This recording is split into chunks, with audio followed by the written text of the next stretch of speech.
በቤታችሁ ውስጥ በውሃ ማባዛት የምትችሏቸውን 4 ኢንዶር ፕላንቶች ላሳያችሁ። የመጀመሪያው ዳምፕኬን ነው። ከዚህኛው ጋር ነው የቆረጥኩት። ኦልሬዲ እንደምታዩት ስራ አውጥቷል። ይሄኛው 3 ሳምንት አካባቢ ሆኖ መስለኝ ከውሃ ውስጥ ካረኩት።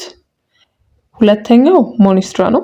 ሞኒስትራም ውሃ ውስጥ መባዛት የሚችል ነው። ስር ካወጣ በኋላ ወደ አፈር ይመለሳል።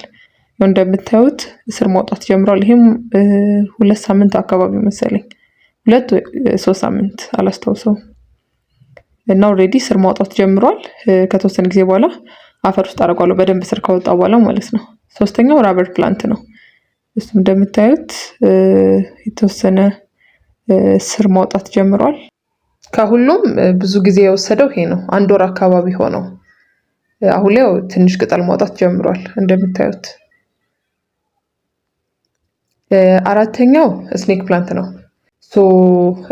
አራቱ እነዚህ ይመስላሉ። ብቻ ወተር ላይ ፕሮፓጌት ስታደርጉ ትልቁ ነገር ውሃ በቻላችሁት መጠን ብትችሉ በ2 በ3 ቀን ካልሆነ ግን በ1 ሳምንት ውስጥ ውሃ ብትቀያይሩለት አሪፍ ነው። እንደዛ ካልሆነ ውስጡ አልጌ ምናምን ስለሚይዝ ያበሰብስባችኋል። እንደዛ ሆኖ የሞቱ ቢን ፕላንቶች አሉ።